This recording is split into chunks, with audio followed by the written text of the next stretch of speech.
Ken seems to be cheating on me. We have lunch together, discussing my future. Because of the topic, a long silence follows. My phone rings, breaking the heavy atmosphere. It's a call from Ken. If he finds out I'm at his parents' house, he'll get angry and yell at me again. I nervously excused myself and answered the phone. Ken said something unexpected. Dad collapsed. I'm going back home. What? But Kyle is. Shh.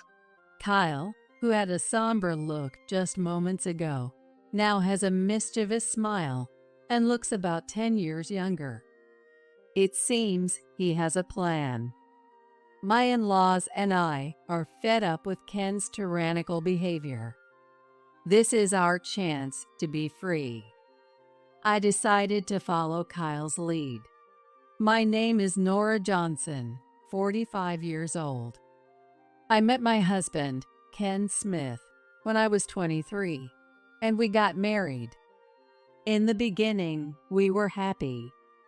But after we both turned 34, Ken started to change. He developed a bad habit of taking out his frustration on others when he was in a bad mood. It probably started when he got transferred to a new department and struggled with his work. He became visibly more irritated, often belittling me. Even his parents scolded him multiple times for his behavior, but each time Ken rebelled and became more stubborn. Eventually, his parents and I were exhausted by his attitude, and to avoid provoking him, we rarely argued back. I'd be lying if I said I never thought about divorce, but I lost my parents early on, so I have nowhere else to go. Besides, though my relationship with Ken is strained, I think of his parents as my own and could never abandon them. What is this dinner? It's inedible. Ken's harsh voice cut through. Tonight's dinner was meatloaf, salad, and soup, but he didn't like it. The portions are small, and there's not enough variety. Stop slacking off with the housework. He slammed the table, spilling some of the soup. Ken scowls at it and clicks his tongue. Hey, what are you spacing out for? Clean it up quickly. Yes. I wipe the table with a cloth as instructed and take it to the kitchen. Ken spits out more insults at my slumped back. Go to the store and get some ready-made food. I can't eat this. It ruins my appetite. If you care about a man who works hard, go now. Sure. If I don't answer, he'll yell again. So I quietly reply and leave the house in a hurry. Since it's late, most of the ready-made food is sold out, but I buy some ham cutlets and head back home. I find that the dinner has been completely eaten and empty plates are left on the table.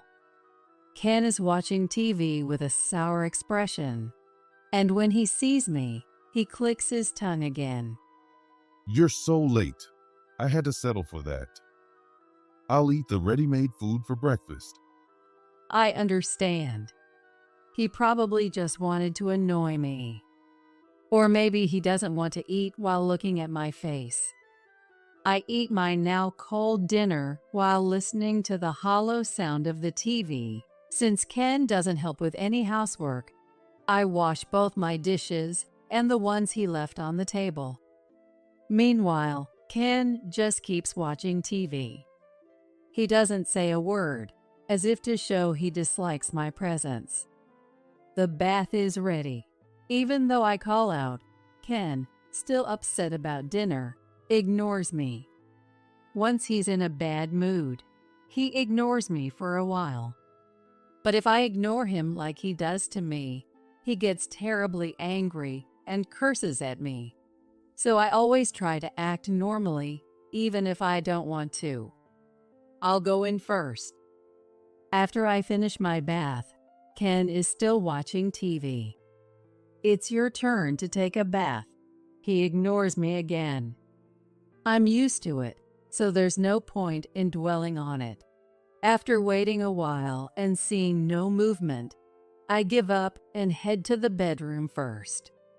The laundry and bathroom cleaning aren't done yet, but it can't be helped. I'll take care of the remaining chores tomorrow. With that thought, I fall asleep, feeling extremely tired. Hey, you're spending too much money. How can it be decreasing this fast? I'm trying to save as much as I can, but prices are high, and I get ready-made food for dinner every day. Are you saying it's my fault? Ken yells, and I flinch. His face is red with anger, and it's clear in his eyes. Who do you think is providing for you? Know your place. Stop complaining and just do your housework quietly. It seems we won't be having a conversation today either. I'm sorry. Save money. It's my hard-earned money. Treat it more carefully. It's not your money. Despite being so obsessed with money, Ken hates the idea of me going out to work. We don't have kids, and I think if I went to work, we wouldn't have to rely solely on his money, but he stubbornly refuses to allow it. When I ask him why his reasons change each time. Once he said, "You can't even handle housework properly. How can you do a job?" Another time he yelled, "Are you saying we can't live on my salary alone? Don't embarrass me." You just want to waste money on yourself and have fun. He's also yelled that at me, glaring fiercely. He just doesn't want me to have freedom where he can't see me. Especially after I turned 35, whenever I tried to go out with friends or buy something, he'd shout, "Whose money do you think you're spending?" He firmly believes that if I start working, I'll neglect the housework. I got tired of trying to persuade Ken, so now I just do what he says. When he's angry, I just keep saying yes and sorry, waiting for his anger to pass. You're terrible at managing money. I earn enough. But because of you, we never get any financial relief. Ken would rant like this, depositing his salary into his account and only giving me a fixed amount for household expenses. The rising cost of living that's all over the news isn't taken into account, and the household budget has been the same since we got married. Naturally, it's not enough.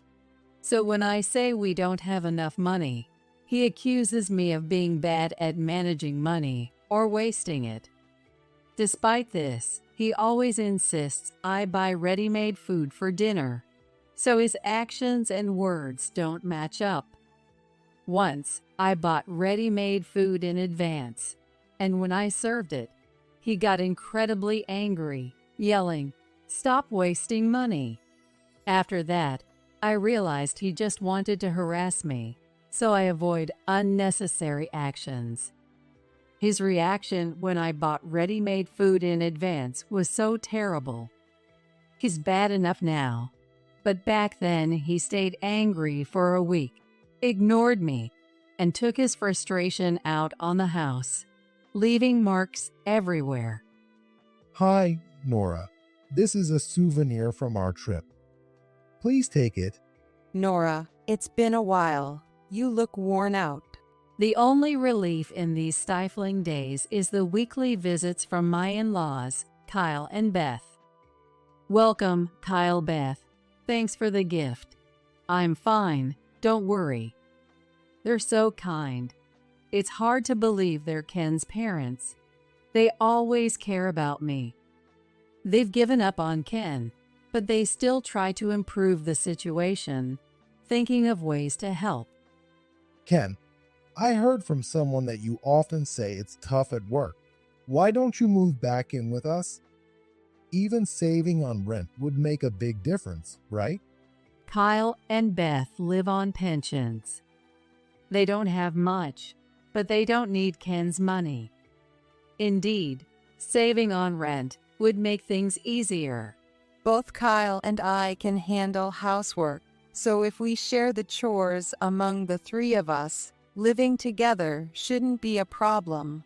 If Nora wants, she can work while we take care of the house. Then Ken wouldn't have to worry about money. They seem to think Ken's frustration is because of money. Of course, they know that's not the only reason.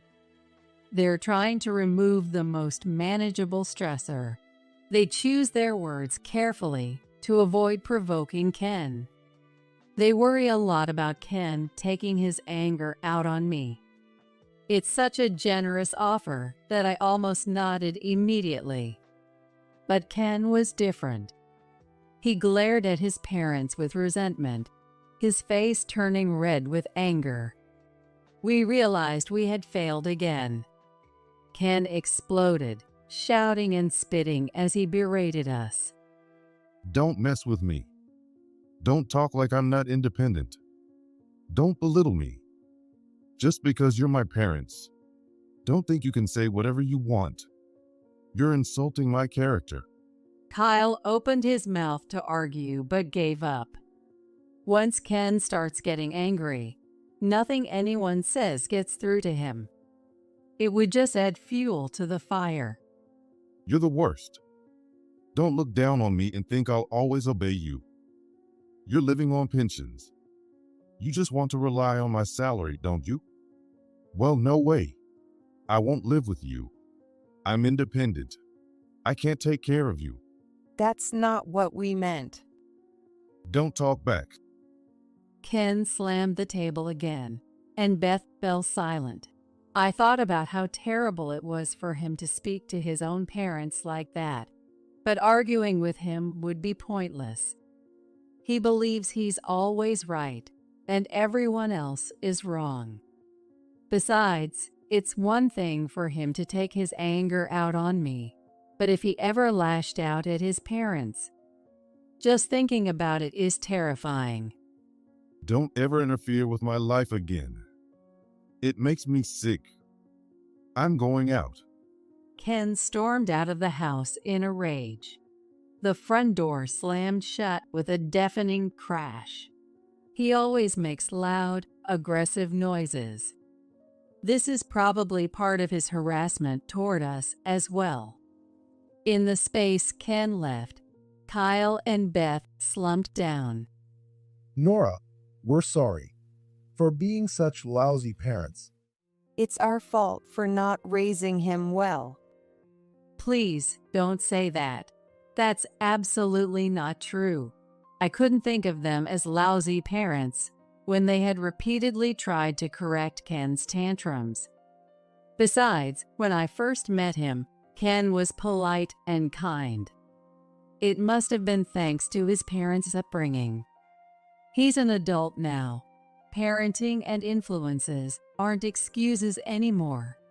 Ken's actions are Ken's responsibility, so there's no need for you two to feel guilty. Watching them feel so hurt by Ken's actions was painful for me. No matter how old a child gets, they're still their parent's child. But I believe there's no need for them to feel responsible for a son over 30. I might be out of line saying this, but Ken was kind until he turned 35. It's because you two raised him well. It's unfortunate he changed, but that's his responsibility. At first, I thought he was just busy with work or stressed from a new department. In hindsight, maybe that was the problem. Ken became more spoiled and kept deteriorating. Thinking that way, I feel more responsible as his wife than his parents. When I shared my thoughts, they quickly denied it with urgency. That's not true. In an adult relationship, even as a married couple, feeling responsible for the other person's actions is unhealthy. Nora, you've done nothing wrong. We can't thank you enough for staying with him. I feel the same way. For a moment, they looked surprised, then smiled a little. It seemed they realized it was strange to feel responsible for Ken's behavior. Since I'm not responsible, there's no way my in-laws are either. Feeling a bit lighter, we had tea for about 30 minutes and then parted ways.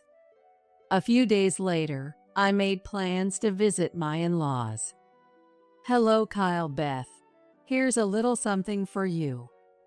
As promised, a few days later, I visited their home. Since it was during the weekday, Ken wouldn't find out because he was at work. I knew he'd be furious if he found out I visited them, so I kept it a secret. Glad you could come, Nora. Come on in. Let's have lunch. You didn't have to bring anything.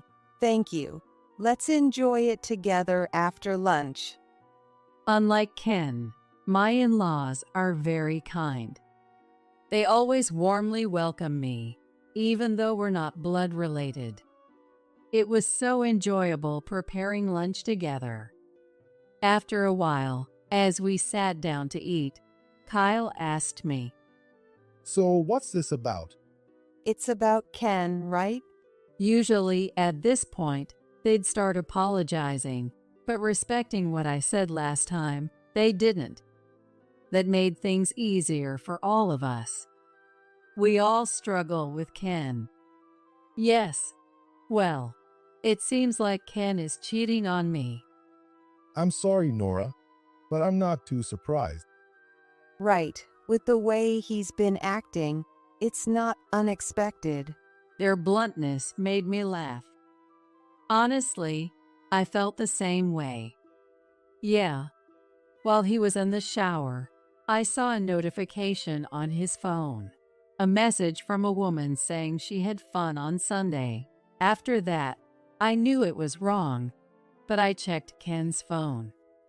The password was his birthday. When I checked the messaging app, I found explicit exchanges with a young woman from work, and I remember being astonished by his recklessness. It seems the cheating started around the time of his department transfer, when he was 35. I see. He needed money for his affair, so he started yelling at you to save money. Kyle sighed, his face clearly showing his exasperation. Even with that personality, he managed to have an affair. In front of his mistress, he's apparently kind and generous. That's the impression I got from the messages. So all the consequences fall on you and us. Reaching this conclusion, the three of us sighed deeply. The meal we made together with my in-laws was ruined. It tasted good, but I couldn't really enjoy it. What should we do? No matter what we say, his personality probably won't change. I could divorce him if things get worse, but Kyle and Beth, his blood relatives, don't have that option. So I don't want to run away either. I didn't want to burden my in-laws. Breaking the heavy silence, my phone rang. It was a call from Ken. Could he have found out I was at his parents' house? "Excuse me, I need to take this call," I told my in-laws and answered the phone. After a tense moment, Ken said something unexpected. Dad collapsed. I'm coming home. "What?" "Kyle is." Ken's voice was so loud that even though it wasn't on speakerphone, his parents could hear him. Kyle, who seemed to realize something, put his finger to his lips. Shh. Kyle's mischievous smile made him look 10 years younger. Following his cue, I kept quiet about his parents being right in front of me and just listened to Ken. 3 days later, still at my in-laws' house, I got another call from Ken. Surprised by the multiple missed calls, I answered, and a frantic Ken yelled into the phone. Where are you right now? What's this divorce paper? Stop messing around. His loud voice was easily heard by everyone around me. He didn't like that I had left the divorce papers and moved out. Beth gestured for me to put the phone on speaker, so I did.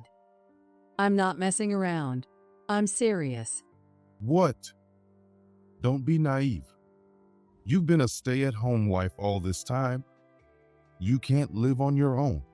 How insulting. Beth and Kyle frowned.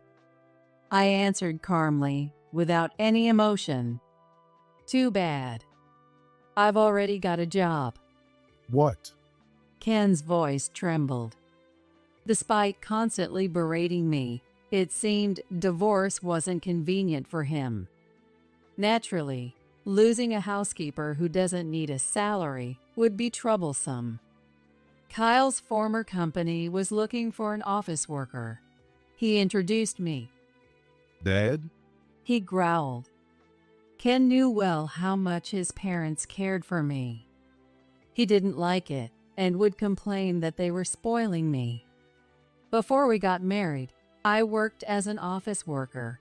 It's a part-time position, but if I work hard, they might hire me full-time. I'm aiming for that. So, this divorce is Dad's idea? Don't you have a mind of your own? Ken's words left me astonished. Did he think I was just going along with someone else's wishes?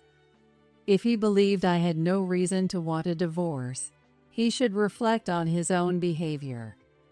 I endured your awful treatment because Kyle and Beth were good to me. But when they said enough, it was clear. Divorce is the obvious choice.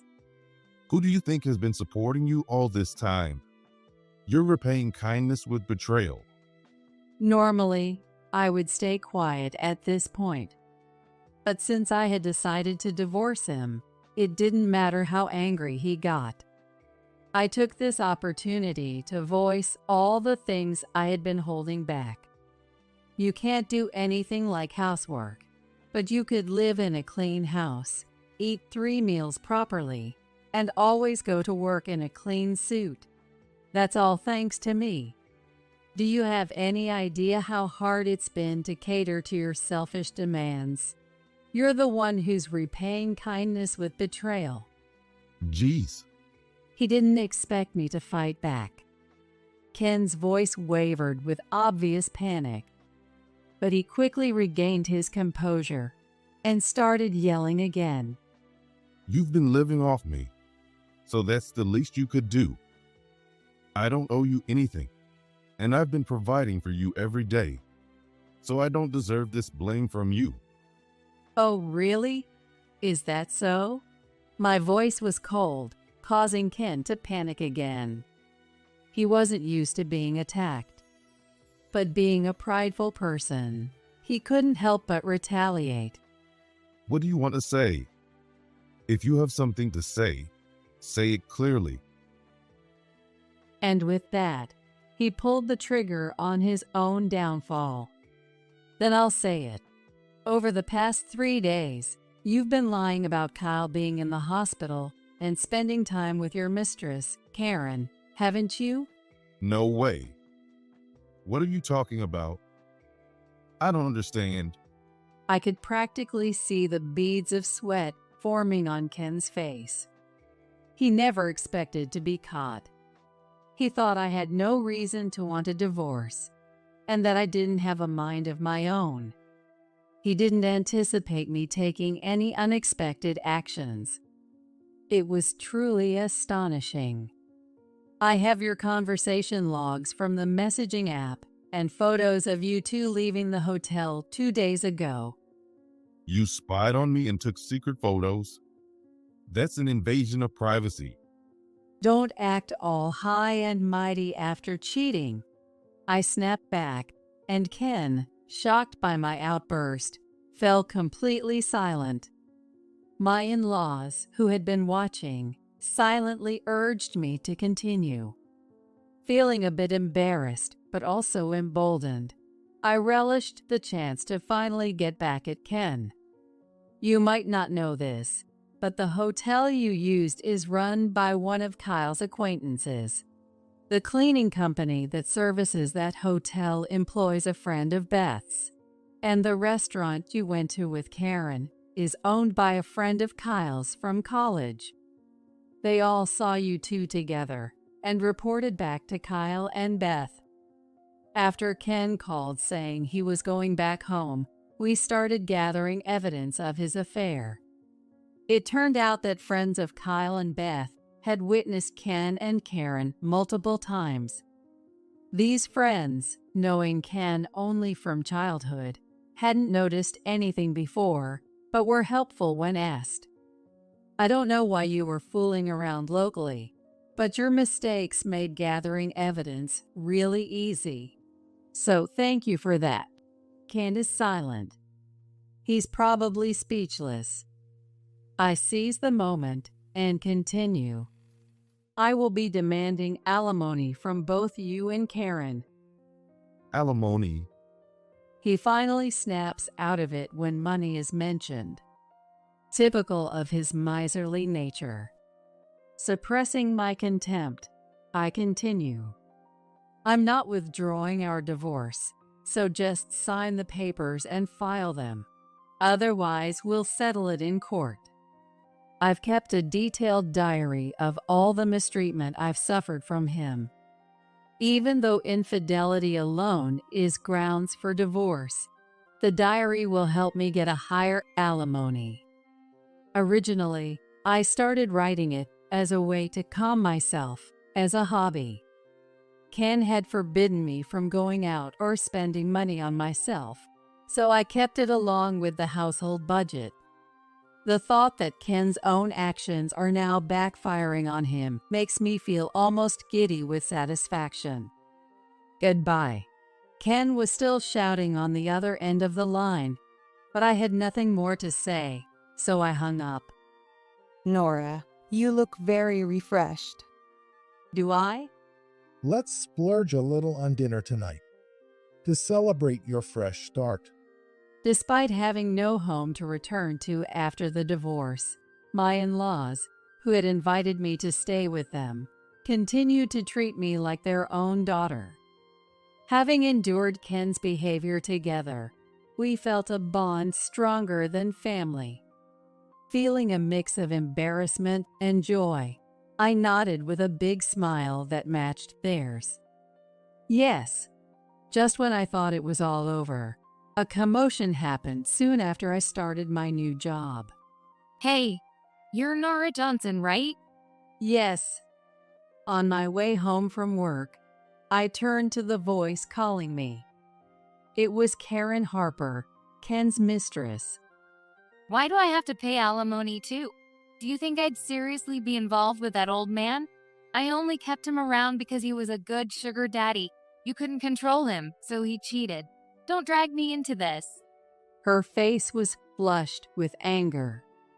She swung her brand name bag around, looking like she was ready to pounce on me.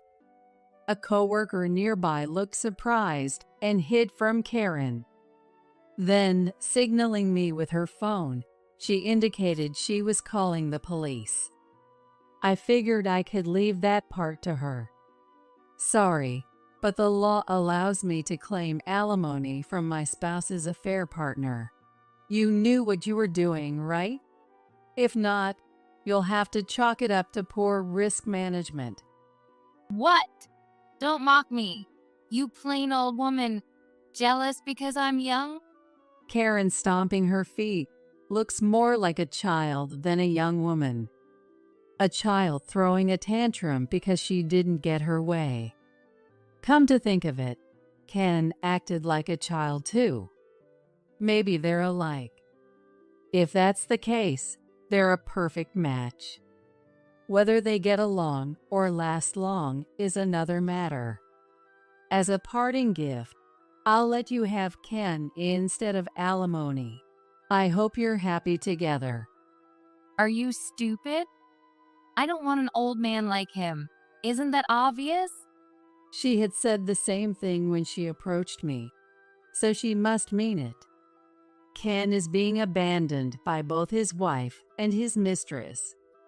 Karen kept making a scene, but the police eventually took her away, thanks to a colleague's call. Let go of me. Don't touch me. I'll sue you. Thinking that Karen is the one who might get sued, I ignore her and thank my colleague. I'm sorry for the trouble.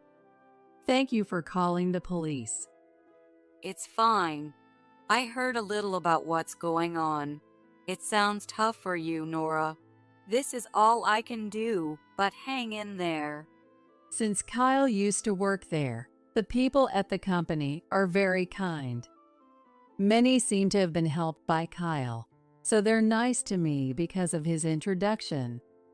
After bowing and saying goodbye to my colleague, I see I have a call on my phone.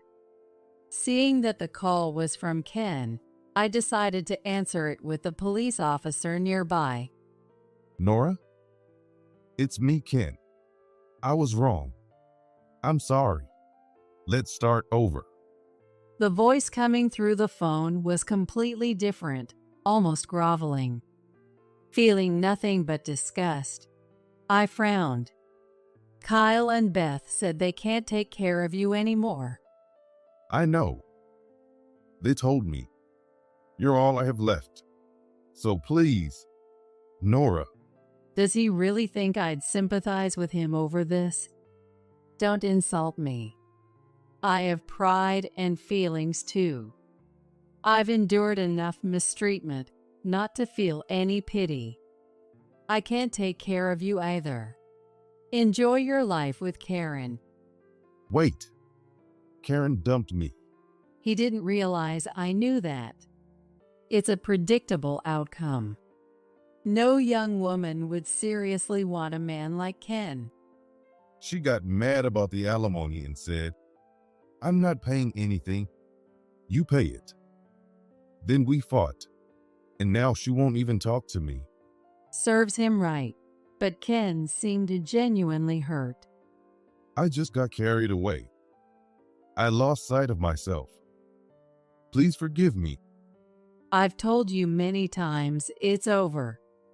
But I'm apologizing here. Gone was the groveling tone, replaced by anger. The police officer who had been about to leave stopped and stared. You're at my parents' house, right? I know it. Don't think you can get away with this.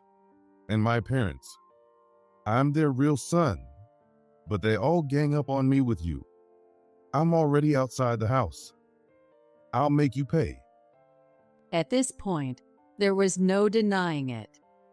Ken had once again pulled the trigger on his own misfortune.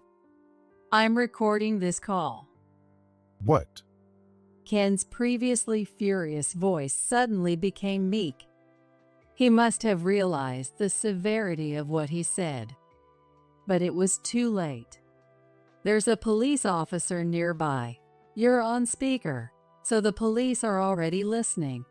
They're contacting others via radio right now. Indeed, the officer was talking urgently into his radio and heading quickly to his patrol car. No way. That's a lie. You said, I'll make you pay. I'm outside the house. That's more than enough evidence. You really are easy to handle. Ken started mumbling excuses on the other end of the line. You're wrong. It was just in the heat of the moment, Ken muttered, but his words were slurred and hard to understand. Plus, the sound of police sirens in the background made it even harder to hear him. Kyle and Beth have told you many times to work on your temper. You really are hopeless. It seemed Ken couldn't hear me. Right before I hung up, he was still muttering something, seemingly in shock. Later, Ken was ordered to stay away from both me and his parents. Thanks to his reckless behavior, the divorce and alimony claims went smoothly. Ken is now paying alimony in installments. His new job is with an acquaintance of Kyle's, who agreed to deduct the alimony from Ken's salary. Rumors spread about his affair and abusive behavior, making his work environment very uncomfortable. It's widely speculated that he might quit soon, but it's doubtful any local company would hire him. Karen also found it hard to stay at her job and quit.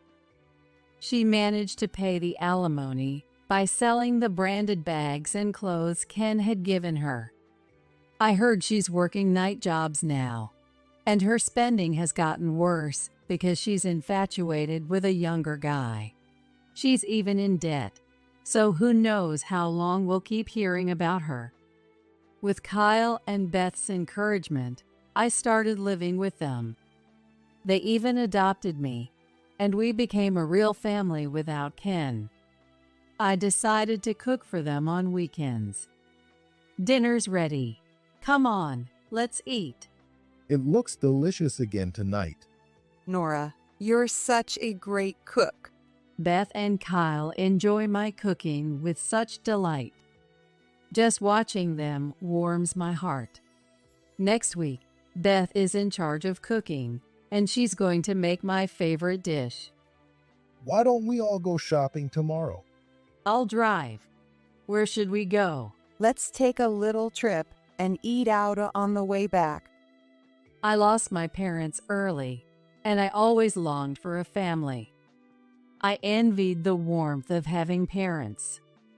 Though I didn't find that family through marriage, I feel that I've finally found my ideal family here. I'll cherish these people who cherish me. As long as I have them in my life, and as long as I know they love me, I will be happy for